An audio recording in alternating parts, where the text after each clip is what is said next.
Jump off that exhausting hamster wheel and into balanced living with Dr. Marissa. Promise you joy in the mystery. Dr. Marissa, also known as the Asian Oprah. Her mission, to be a beneficial presence on the planet. Her purpose, to be your personal advocate to live, laugh, love, learn. Her life motto, don't die wondering. Take back your life with Dr. Marissa Pay. And welcome. You are tuned in to the Valentine edition of my weekly talk radio TV show syndicated on iHeartRadio and CNBC called Take My Advice, I'm Not Using It. Get happy with Dr. Marissa every Tuesday at naturally high noon out of the Burbank next to Warner Brothers Studios of UB and Go. And then every Monday at 6 p.m. on my CNBC, NBC syndicated KCAA channel, AM 1050, FM 102.3, FM 106.5, and on demand everywhere on iHeartRadio and all of the other fabulous apps that are out now, helping me to achieve my Happy 88 mission, which is 8 million more happy people in the next 8 years. So I have topics and I have guests to that end. If you missed any of my past shows with fabulous people like Marianne Williamson to Marianne from Gilligan's Island, from Corey Feldman to Layla Ali to you name it, I've had them here with their stories and their efforts at being happy 88% of the time themselves. So I am so grateful. Today is actually my 406th consecutive week on the air. And yes, I just love that applause. It's an active studio. And just grateful for Tony Sweet, who has been with me since the very beginning, and then all of my sound engineers in both stations, as well as at KCAA, with Fred owning the station and Mark Westwood, the manager, and Freddie, now my new sound engineer at KCAA. So peace in, peace out. Love you all. All right. And today, I'm so delighted. You know her mom. I've had her mom on twice, and she is a force to be reckoned with, Dee Wallace. And when she says, I want you to have my daughter on, you kind of go, okay. But I'm so delighted to have her. Her mom is Dee Wallace, the mom from E.T., and you know her scream from CUGO. And then her father, I didn't realize, was quite an accomplished actor himself. Lassie, Bionic Woman, and other things like that. And her name is Gabrielle Stone, and she is not only the child of these two distinguished actors, she's also an award-winning director and actress as well.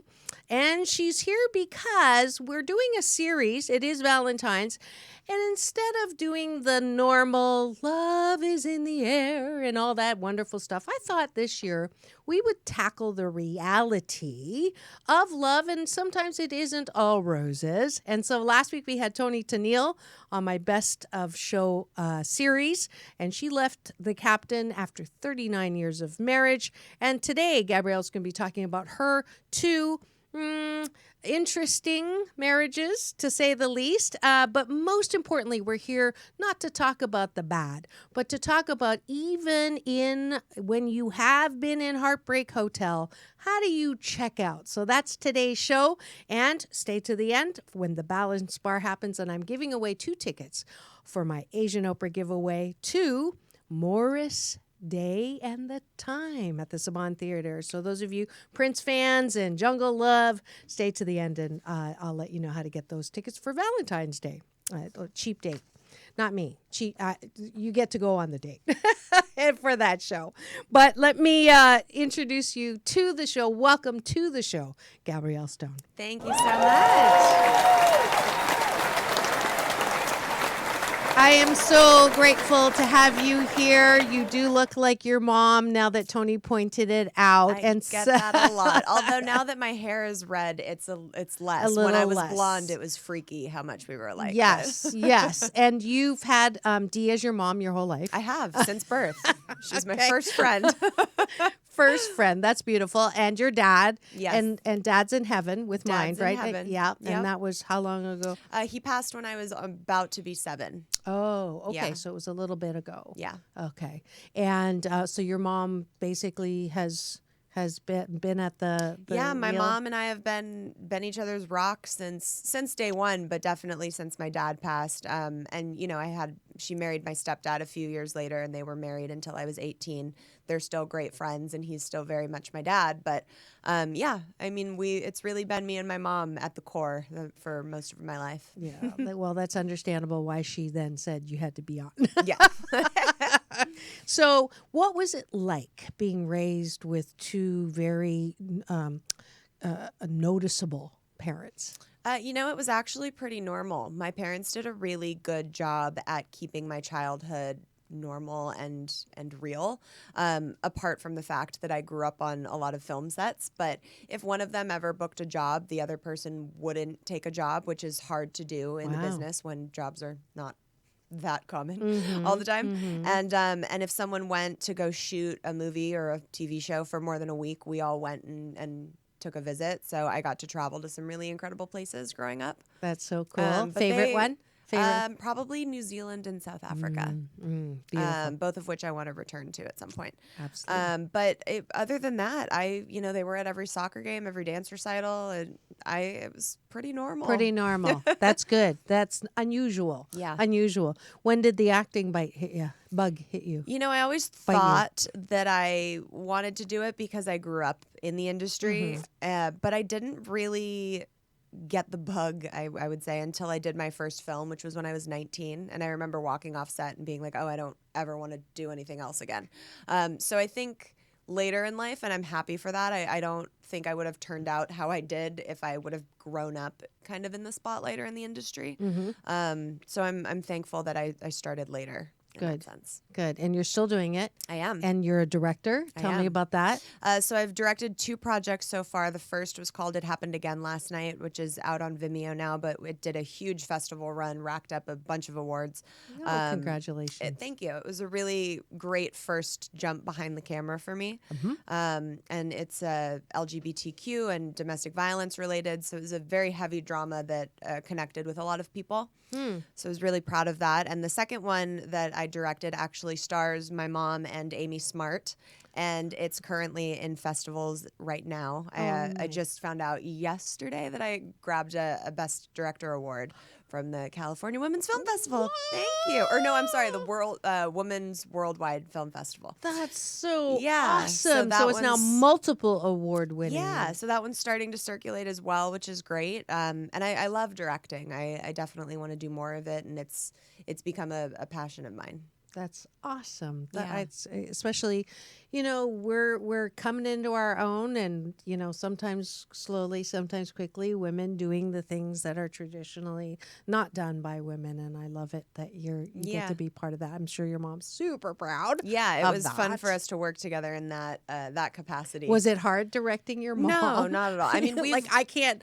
I first met her at the Conscious Life Expo, so about this time, like 5 or 6 years ago, right, Tony? Something around there, and she just whipped me into shape. I sat down beside her. I was supposed to do a little interview, and she interviewed me. Yeah, and then told me, where I needed some work. Yeah.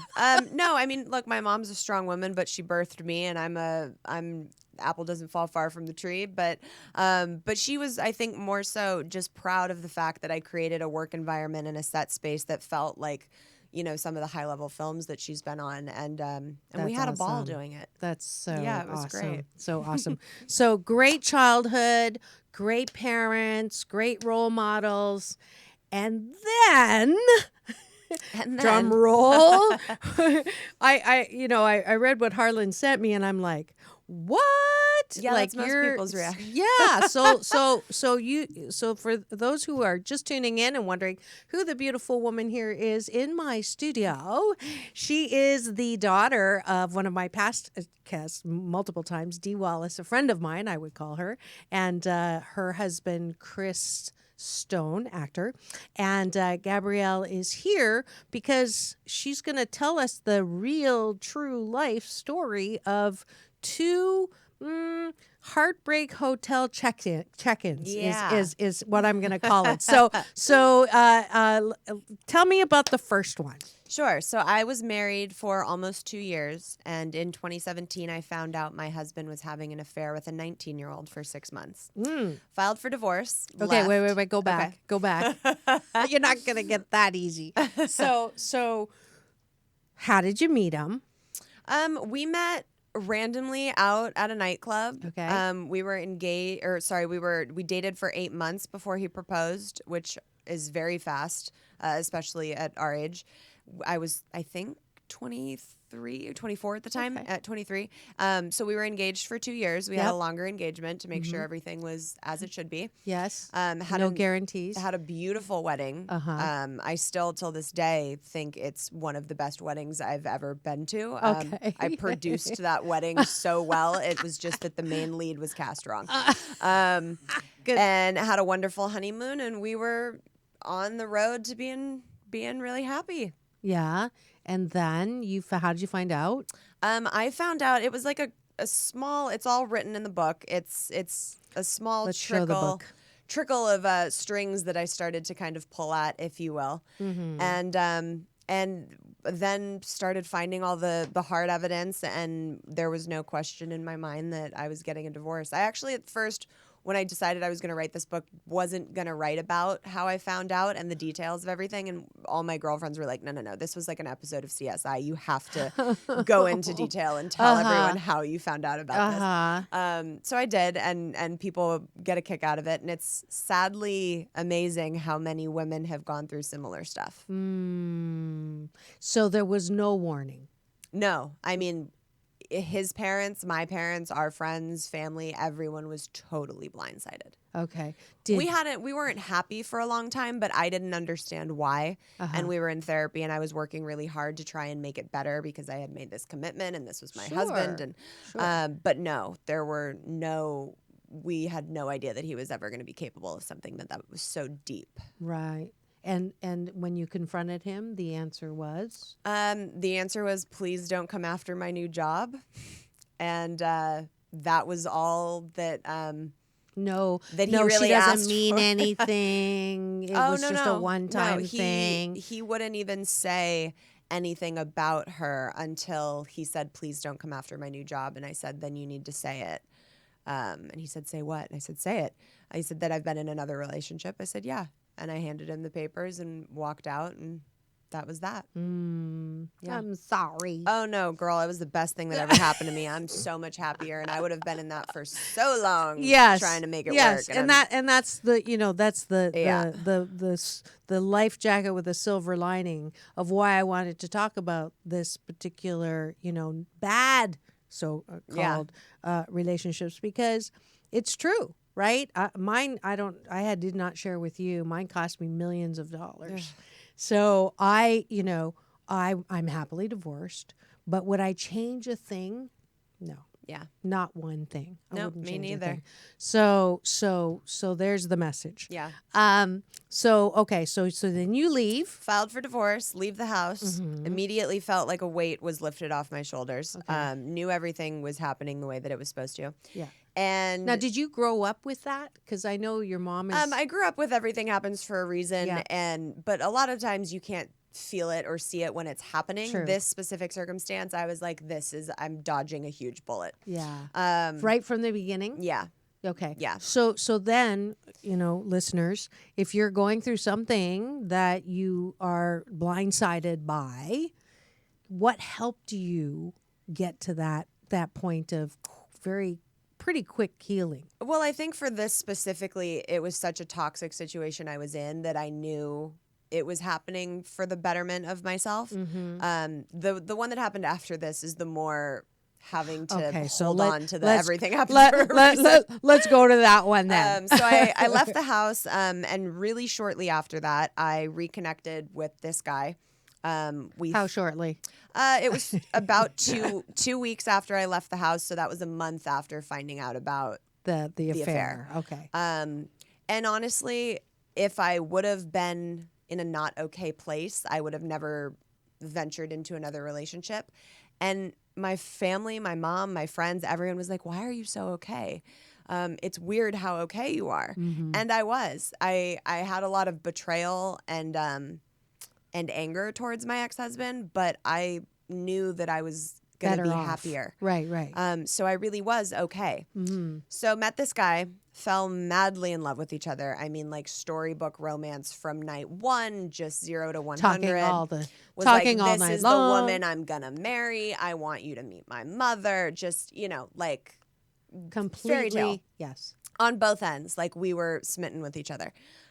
Convinced me to go on a month-long trip to Italy with him. And Europe had always been on my list. At first, I was like, you're insane. Asked him when he was leaving. He said September 4th, which would have been my 2-year wedding anniversary. Said, when are you coming home? He said October 4th, which is my father's late father's birthday. Yeah. So I was like, okay, universe, I hear you. I'll go. Book my ticket. We're like over the moon excited. 48 hours before we're getting on a plane, he told me he needed to go by himself and broke up with me. I was absolutely devastated. Broke my heart like my ex-husband never could have done. And I sat on my bed in tears going, well, I can either stay at home and be heartbroken or I can go travel Europe for a month by myself. So I got on a plane, took a backpack, and did 6 countries over the span of a month by myself. And A lot of time for soul searching there. wrote a book about it. Yeah. Hey, I mean, there's many good things that can come out of bad things, right? Hugely. Yes. So I'm a walking example of it. you're the poster child for Yeah. that. Right. So did you marry him or no? You No. Oh, okay. No, so this was we not were okay. only together for a month and a half. Okay, but it was one of those intense month and a half. Intense. That's like an understatement. Yes. So armchair quarterback. What do you mean? So looking back, was there anything that you could have seen the writing on the wall?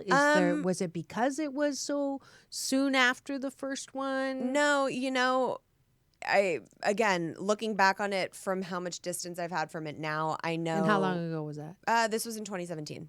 The end of So, 2017. Not that long ago. No, but long enough, and I've written a freaking book about it, so like I've gotten some perspective. Yeah. But I think that And it's not a short book, too. no, no. I'm looking now, and it's a lot thicker than mine. So we've got to 200. This 280, is I a think it is. story. Yeah. So screenplay next, I think. Yeah, we'll see. Yeah. So I don't think there were any necessarily huge warning signs. Which was what made it so hard. We were both so equally, excited and invested in this thing that we had gotten into. And then it was like a switch just flipped with him. Yeah. For backstory on him, he, a year and a half before all this, had lost his brother to suicide. And I think he stuffed down a lot of the emotions that came with that to try and deal and cope. And when he fell in love with me, that kind of opened up the floodgates. That being said, I'm still a human that you invested into a relationship and then dumped me 48 hours before getting on a plane. Sure. So I don't think that there were necessarily red Woulda, shoulda, flags, coulda, yeah. but I do have perspective looking back on it to know to be careful when people are still having unresolved grief, that sometimes can get misplaced within them. That's oversized emotional baggage. Yeah, and I'm no stranger to grief, so it was hard because I was heartbroken, but at the same time could sympathize for certain things that were happening with him, and it was a really complicated emotional situation. I bet. And have you talked to him since? Yeah, he's read the book. Okay. He knew I was writing it. Yeah. I started writing the book the first day I landed on my trip, and I wrote 3/4 of it on my Europe trip in a leather-bound journal that I had.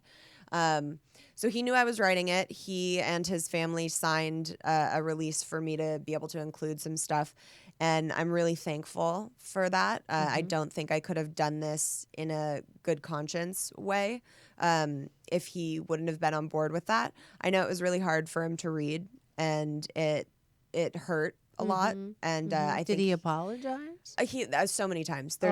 We've had so many conversations, and he knows how much it really changed me, and he has a lot of guilt around it that I hope he can one day let go, because ultimately, as awful as the situation as it was, as broken as my heart was, for him and my ex-husband, like, those were domino effects that led me to being here with this book that I'm getting out to women around the world that's changing people's lives.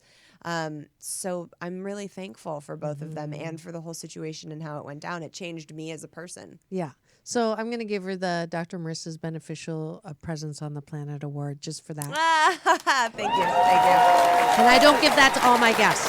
But that's exactly my, I get so happy about the message that pain in life is mandatory, but suffering is optional. Yeah. And that everything happens for our divine and best good. And when shift happens, if we can see ourselves as the beneficial presence because of what's happened, that we can help other people, because we really do know the pain. Yeah. And you've got a pain that twice Yeah. that people never get, some people never get over. Yeah. I have clients that come and they had their heart broken when they were 18 and they're 58. Right. And they're suffering and holding back and holding their breath and hardening their hearts against something that is beautiful and one of a kind, and you can't get that kind of romantic love from your mother or your child or your friend.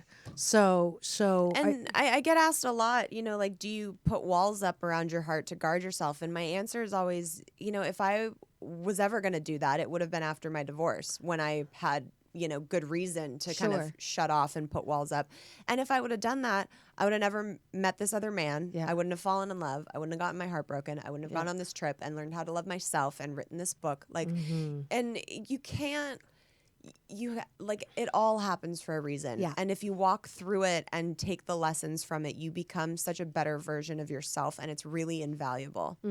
So did you hear what she just said? We're gonna go back and replay that. that's like so important. So let's talk about that, because the bottom line, I always say, how do you have a good, loving, intimate relationship?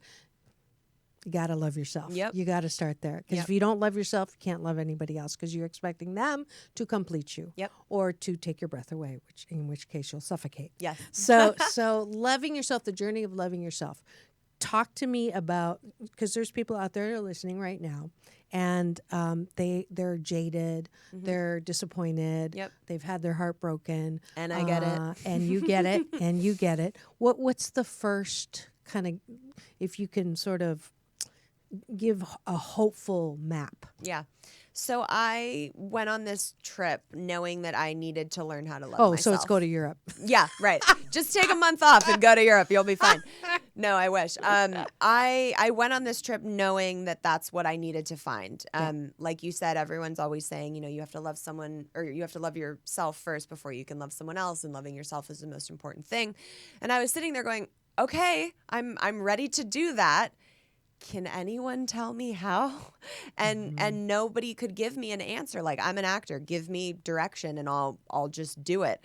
No one could give me a clear path of what I needed to do. So I set out on this journey, had no idea what I was doing. And by the time I came home and continued to do the work, I finally figured out what I resonate with is really loving yourself, and I call it the self-love cocktail. I write about it in the book. I like it. I mean, obviously we have to equate it to wine or something fun to drink. And it's called the self-love cocktail, and it's really completely changed my life. And I'll give a little explanation on what it is. Basically, you sit down. You sit down and you write out a list of things that you can give yourself that make your soul happy. So for me, that was going to the gym, eating well, meditating, creating, dancing. And you write down this list, and then you commit to giving yourself things off of that list every single day. And at first, it'll be a stiffer cocktail, like a vodka martini, and you'll only be able to do the gym and healthy eating, but that's fine. And you commit to doing that for, a couple weeks. Right. And then down the road, once you get comfortable with that, you can add in to make it a more fruity cocktail, like a fun margarita, and add a splash of meditating and a dash of dancing. And before you know it, you start feeling so much better. And it's because you're loving yourself. And what people don't understand is that loving yourself isn't looking in a mirror and going, oh, I love you so much. I've tried it. It doesn't work. You feel weird. Yeah. If you can, more power to you, but not for me. But loving yourself is as simple as giving your soul the things that it loves. And it's when I finally got to that, I was like, oh my God, it's so simple. I have control over it. I can do it every single day. And it completely changed my life around. So now I have a self-love cocktail every single day. I suggest that everyone does it too. And it really is as simple as giving yourself the things that you love. Because when we are in a relationship, you want the other person that you're with to feel love. You're doing things for them that you know make them happy and giving them things you know that they like. And you're giving them things that you know their soul loves. So when you're trying to love yourself, why would you not give yourself the things that you love? Beautifully said. Beautifully said. Yeah, I had that aha moment myself when I was with my husband one more time. I love that. Thank you. One more time in, him not looking up at me, him not saying anything, not smiling, not complimenting, not listening, all of the not.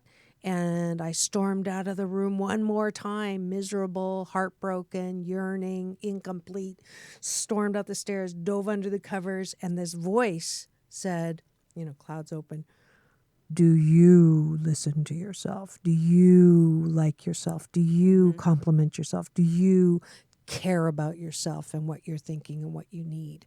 And I'm like, oh, shiitake. Yeah. I don't. I don't. And so it's really that, I can, if I learn how to complete myself as you learned how to complete yourself, it's not that, you don't want a relationship, and we'll get into that after the break. But it's like this secret that nobody knows. We grow up with this Cinderella, right? Looking for Prince Charming. And there's no, we should do a movie or a short about that journey for yourself. I think that Frozen sort of does it with Elsa, but it's true. Like if girls had a role model to know that it's not either, a spinster versus happily ever after, which doesn't exist, but there's this little, path of self-love and self-discovery first. Yeah. Can you imagine? Yeah. What relationships would like? I can. Yeah.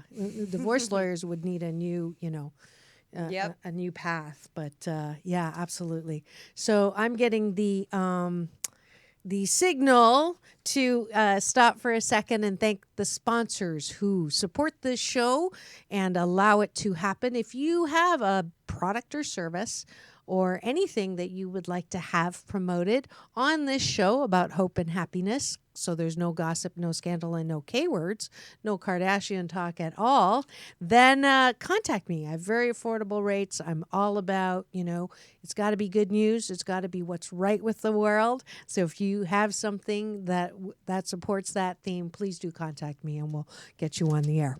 All right, so I'll be back in 2 and 2. Peace in, peace out, world peace through inner peace. The Cerritos Center for the Performing Arts is a perfect place to be entertained and inspired by human nature showing off. If you want to sing with Air Supply or the Supremes, Mary Wilson, be amazed at the #1 Billboard hits of Keiko Matsui, or laugh with the hit musical Kinky Boots, go to www.cerritoscenter.com for these tickets to more amazing artists in 2020. That's www.cerritoscenter.com. Want to start this new year and new decade out with more happiness in your life? Are you still plagued by feelings of loneliness and unworthiness? Then it's time for you to pick up my #1 best-selling book, 8 Ways to Happiness, from wherever you are. It's self-help on steroids with concepts and exercises to create a blissipline so that you will never hate yourself the same way again. For an autographed copy or audiobook, go to www.drmarissa.life today. And we are back. You are tuned in to my weekly talk radio TV show, winner of the 2016 Podcast of the Year Top 10 in Health Award, called Take My Advice. I'm not using it. Get Happy with Dr. Marissa. And today we are delighted to have Gabrielle Stone. If you are just tuning in now and want to hear the whole thing, you must tune in to my syndicated CNBC, NBC News radio channel, KCAA. I broadcast every Monday at 6 p.m.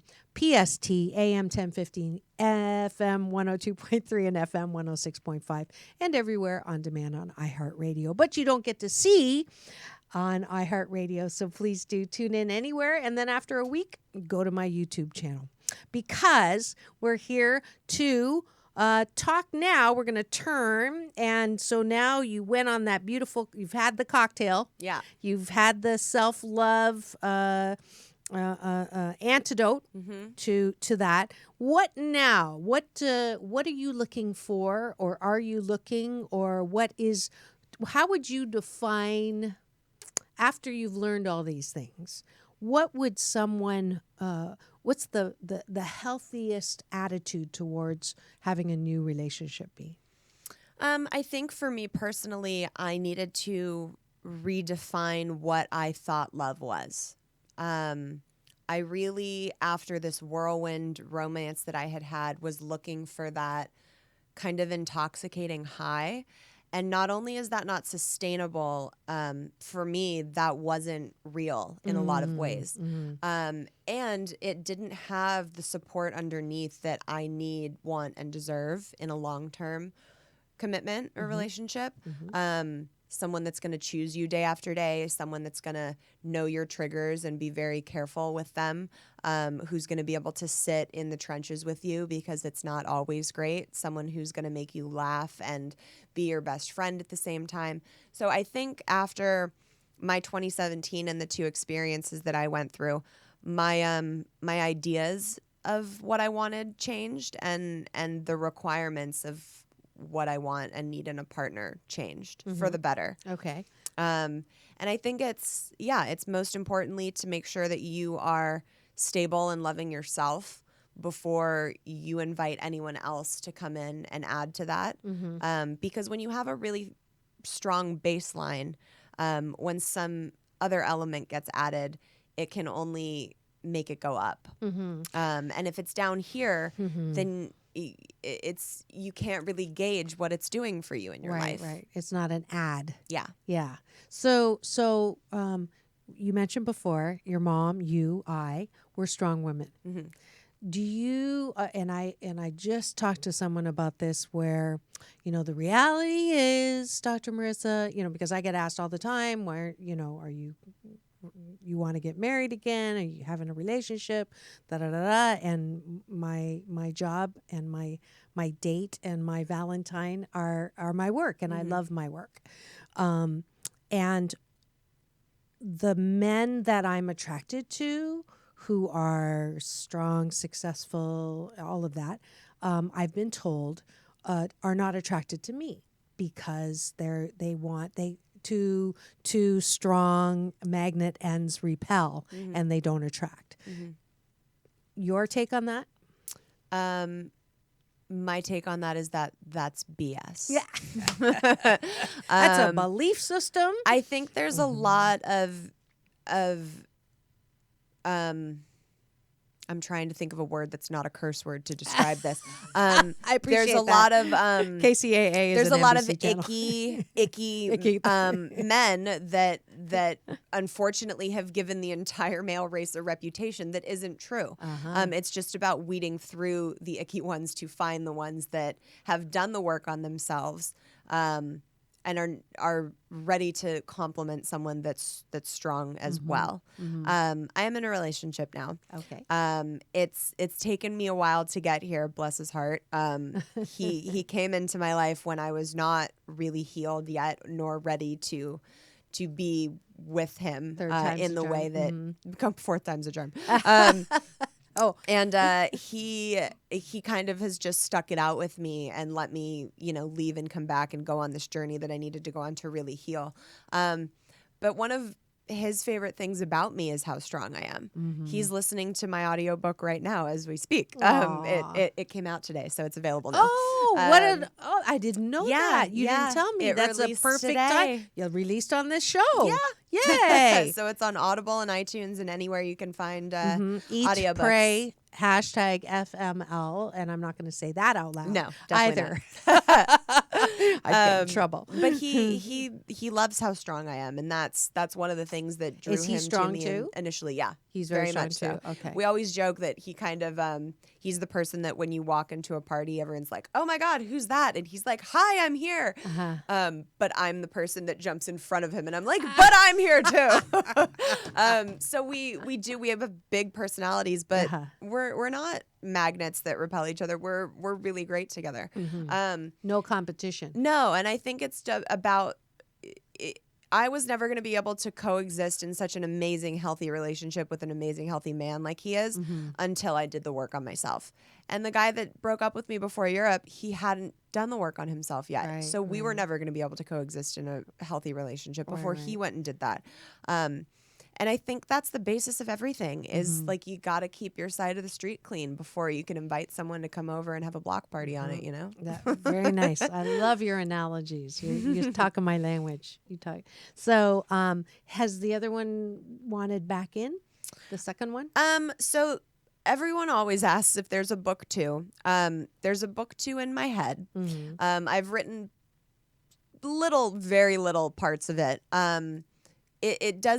It exists in a world. I don't know if I will ever release it. It would have to depend on, when the first one reaches a certain level and if people that are involved in the second one were on board with me, talking Spilling about their personal beans, stuff yeah, yet again. yeah. So that answer to that question would all be in that second book. Okay. So I'll kind of tiptoe around that one right now. But I wish nothing but the best for him, and I know that he wishes that for me as well. And he and I really both changed each other's life and were a catalyst to a very big healing journey that we both went on. I care very much about his whole family. I think they're wonderful people, and yeah, it's really. They're just characters in the story now of how I got to being as happy as I am. Well, that's beautiful. So you're definitely one of my 88% happy people already. I can count you in the 8 and million. I was born in 88. You were born in. Oh, you were born. I was born in 88. That's so weird because you know why I use 88. No. I know you thought I was Swedish, but I'm actually Chinese, and 8's a homonym for good fortune. Okay. Ba-fa. So 88 is double good fortune. Oh, I so love you it. were born So in I'm a the good fortune year baby. Of the double good fortune. I wonder Yes. if I told Dee that. I love that. Isn't that brilliant? Yeah. So yes, you were literally born 88% happy. I love it. Some new little trivia. You can add that That's in your great. forward of the second book. Yeah. So advice for women who have hardened their hearts. Don't. I mean, it sounds like I'm kidding and it sounds so simple, but it's only going to hurt you. It's your choice to stay in that wall of protection. And yeah, there's people that you'll meet that'll be like, I'll knock them down, I'll do this, but it's only going to make your road to getting happy harder. And I know it's hard. I've lost my dad when I was 6. I lost my high school sweetheart when I was 18. I found out my husband was cheating on me. I got my heart broken right after that. Like, I get it. And if I'm sitting here telling you not to put a wall up around your heart, I'm a walking example of what can happen when you don't. So yeah, feel all the feelings, go through it. Eat the ice cream, drink the wine, but then start to give yourself the things that you love. And one of those things is to not put a guard up. Life is too short, and there's too many amazing people and experiences that you deserve to have and be connected with to put that up. Yeah. Yeah. I'm looking down. We've got Steve Young saying, "Hey, Gabrielle, say hi to your mom." Hi, Steve. I will tell her hi. So you do know him. Okay, good. Hi, Dean and Yukani and Yari and George and Adam. Hi. So I love that we're all tuned in to technology here. I love it. So I know. So I'm glad you called it BS. People say all the time to me, are you condemning yourself to a lifetime of singleness? And I joke because I haven't needed to date for the last 2 years because I had a Jaguar convertible, and every time I looked at my Jaguar, I loved it, but I'm selling it. So now I may have to date again. Replace it with a Yeah. man. or a puppy. But I'm glad to hear you say that about because I also call it BS. I believe I'm open to relationships, but I believe that, I'm not going to be someone I'm not. No, Right. and I want someone who's strong enough to, like, you can handle the truth. Yeah. And it's honestly, even the people that say, are you condemning yourself? Like, who says that's condemning yourself? I have friends that are married and miserable.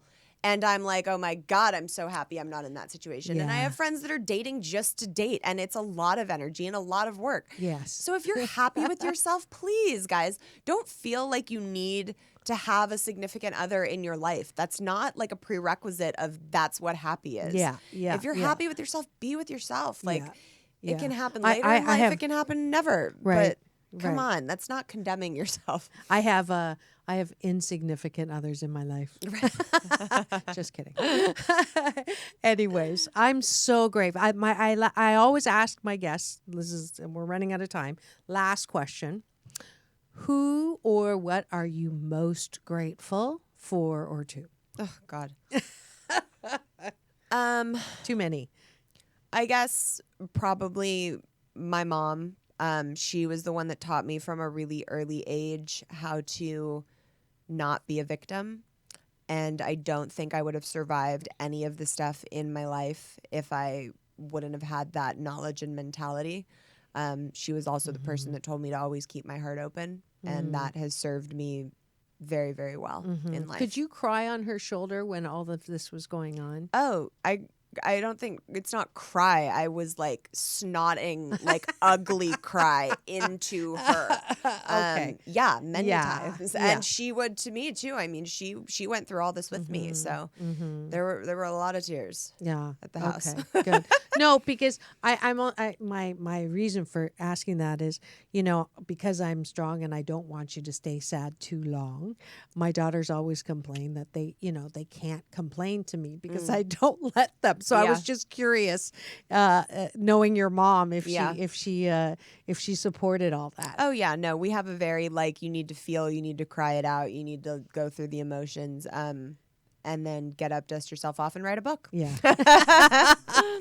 And there you have it. Thank you so much for coming to the studio. You're so It was a welcome. Thank you for pleasure having meeting me. you. Go and get Eat Pray #FML. And Gabrielle has kindly donated one for my Asian Oprah giveaway today. So if you would like a copy of this book, be the first to go to drmarissa.life and put in Eat Pray FML, and you'll get that book. Actually, you'll have to come pick it up. But also the audiobook is available. Where do people get Yeah, you so and your book? the audiobook is on Audible and all major outlets where Did you you can do get. the talking? I did. I I did narrated it, so too. it's a lot Yeah. of fun to Isn't hear it? it in my own voice. Yeah. Yeah. And then the book itself is exclusively on Amazon in paperback and ebook, so people can pick it up easily on Amazon. Perfect. Yeah. And I'll have you sign this one. So Yes, that when I ma'am. guess it'll be great. All right. And that's all for the guest part of the show. Welcome to the Balance Bar. At the end of every show, I share with you my peace in and peace out journey. And we'll start with, let's see, what are we starting with? First, a breath of peace and love and comfort to the family of mama buyers who made her transition. She's in heaven with my dad now and with Gabrielle's dad on the other side. And she is a beloved person in my life who taught me how to read 2 pages of This Thing Called You by Ernest Holmes every single day. And I've done that for the last 11 years. And it's made a tremendous difference in my life. I love you very much. Also, my mom, my other mom, she broke her hip and she's now in rehab.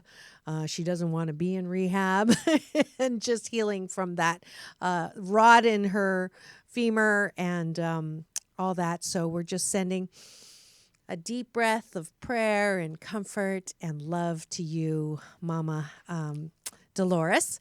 And then I'm going to San Francisco. I left my heart there and my book. I'm going to do a book signing at Berkeley, and it's at Fern's Garden in Berkeley, California on Leap Day. So leap into more happiness on Leap Day in Berkeley at Fern's Garden. More details, go to my website, and I hope to see you there. I'll be signing books and doing a little talk on how you can up-level your happiness. There will then not be any Tai Chi on the beach because I will be traveling for the next 2 weeks. And then Mondays, if you don't already know, I have another show called Monday is the New Friday, where I get you to try to take back your Mondays and not hate it so much. Every 10 a.m. on Facebook Live, we've been talking about love and the absence of love. So join me again this coming Monday at 10 a.m. If you've missed any of my shows, please free subscribe on my YouTube channel. All my past shows, more than 350, close to 400 when I started actually have cameras in the studio. And you'll also get my red carpet interview series. And I just added to those to my Halle Berry interview, John Travolta, Quincy Jones. This last weekend, I got to cover the red carpet at the City Gala 2020. Richard Dreyfuss, I got a soundbite from him and his wife, Stella. Mark Victor Hansen, my friend Noel Lee, the founder of Monster Inc., and Jeff Hoffman, the co-founder of Priceline, Daniel Pruder, who will be coming on here, MMA fighter. So all of those and more on my YouTube channel. Please do go there.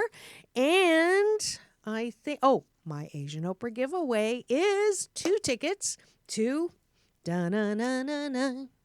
Da-na-na-na-na. Does that sound like Jungle Love? It doesn't sound like Jungle. Tony's like, no, stop. Sorry. But you'll remember him from Prince, Morris Day and the Time. They're performing on Valentine's night. I have a pair of tickets for you to give away. First person to go to my Facebook and message me. And I apologize if you cannot be friended because I'm at my limit and I don't want to kill anybody off anymore. So just follow me, but message me and I'll get that for the tickets. Okay? And that is it for today's fabulous, no gossip, no scandal, no K-word show.